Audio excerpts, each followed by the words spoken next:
All right, today, I just got done with the series, The Full Armor of God. And today I want to talk about, having the mind of Christ.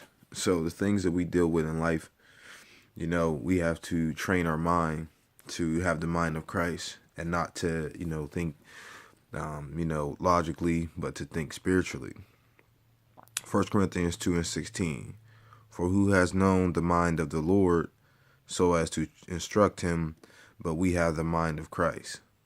So there's been times, I've went through things and people have saw me go through some things in life, and they would ask me, like, how do you have peace? Or, how are you okay with it? Like, what are you going to do?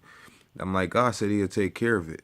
That's all that matters. When you keep your mind stayed on him, like the scripture says, it says he'll keep you in perfect peace. So no matter what happened, even if something happened yesterday, a week ago, God got everything under control. God has the first and last say so of every situation.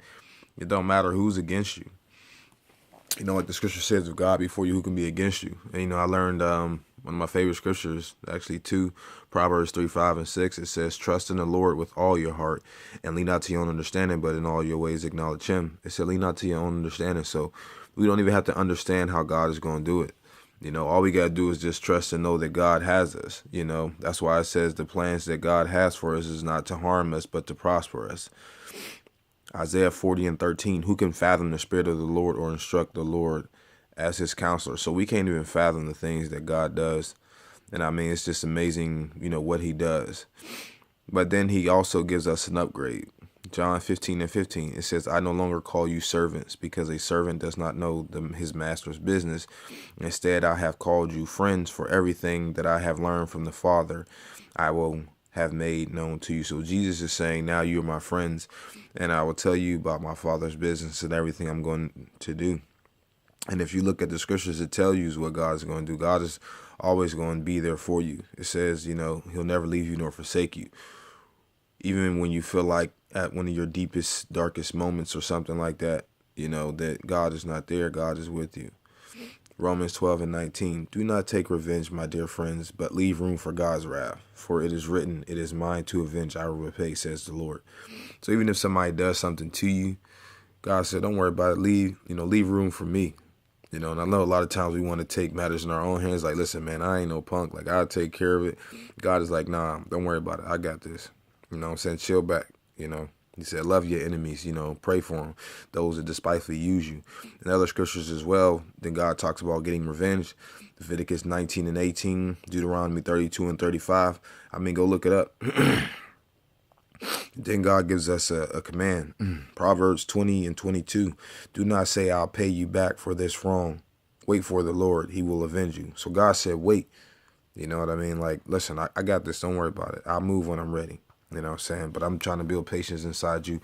I'm trying to allow you to have peace. So if similar situations or something comes later on in life, when people try to attack you or surprise attacks, don't worry about it. You'll be ready and you'll be trained. Matthew 12:36, it says, I tell you, on the day of judgment, people will give account for every careless word they speak. So we know that death and life is in the power of the tongue. So people, even the people just talk out the side of their neck, just be just saying stuff, they will have to give an account for every careless word, and so will us. That's why God said, we got to be careful what we say. But again, verse 37, it says, for by your words you will be acquitted, and by your words you will be condemned. So people just want to talk about you. Let them continue talking. They're going to have to give an account. God is not playing. People just want to just say whatever they want to say. God holds us all accountable for our words. And I think a lot of people don't understand that. They say, well, it's not something physical I'm doing. But God is saying, it says in the scripture that you will give an account for that.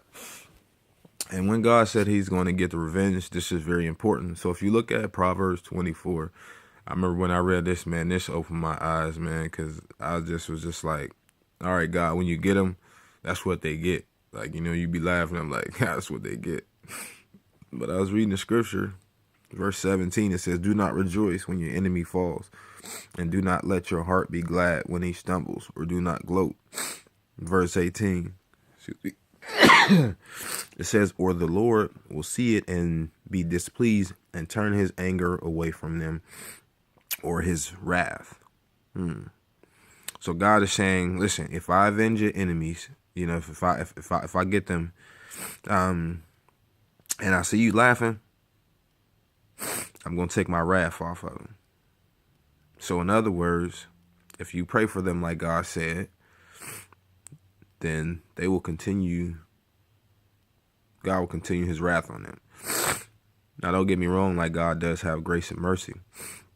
But that scripture hit home to me, man. I was like, really, God? I'm like, cause I wanted to laugh, like when, you know, they was going through all what they did to me or my family or, you know, whoever, or loved ones or friends, or, you know, but again, I had to have the mind of Christ. So like when I read that scripture years ago, man, I was convicted. But now I see. I'm like, okay, Lord, you got it. You know, because God is trying to teach them the error of their ways. You know, so, and these scriptures are powerful. So definitely just want to let you know that if God gets your enemy, don't laugh, don't gloat. You know, and it's very easy to be like, that's what you get.